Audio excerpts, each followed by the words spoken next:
Mbok, Nyapa? sampean tak takoni. Heeh. Aja ditutup-tutupi. Gak Pring buntet nggih sulingan. cegat ngarep metu iringan. Jas buka iket blangkon. Sama juga sami mawon. Golek-golek kayu senu. Kupinge budhek ora krungu. Miri dirubung semut. Arep brai randi rambut.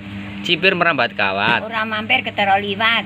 Kok iso kabeh to, Mbok? Pinter. Terus aku sing bedhe malah lali, Mbok. Sajake kendo Mbok. ning wader, sajake bodho ning pinter. Oh, ngono.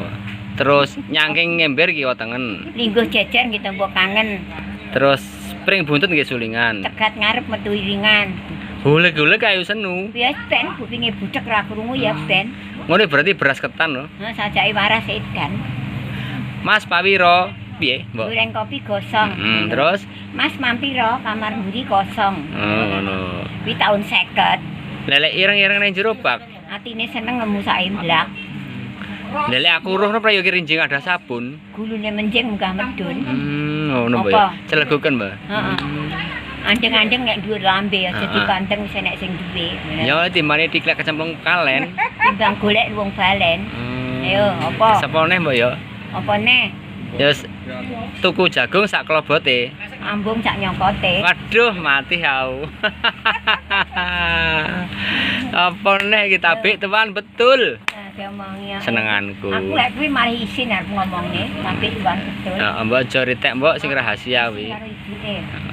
Terus apa nih Mbak sing liyane Mbak sik to liyane kuwi apa liyane kuwi? Apa? Apa ya, Mbak? Mbok. Terus Bu, gadah parian mboten, Bu? Sir padha irenge sosok ngadai kendi. Sir padha senenge cocok rasane ati. Ngono. Bu panjenengan asmane sinten, Bu? Alah aja Loh, diomongi. soalnya kan Najwa kan sekolah kan aku nang ngono lho, Mbak. Aku mendak isuk ngeterne wawan ngene sekolah. Iki ibuke anu Di Said ya. Kaya wis ora patek sehat kok. Piro?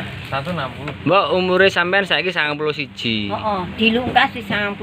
Heeh, bener lek bar 91 92 lek bar 91 100 berarti mencolot. Oh, habisan.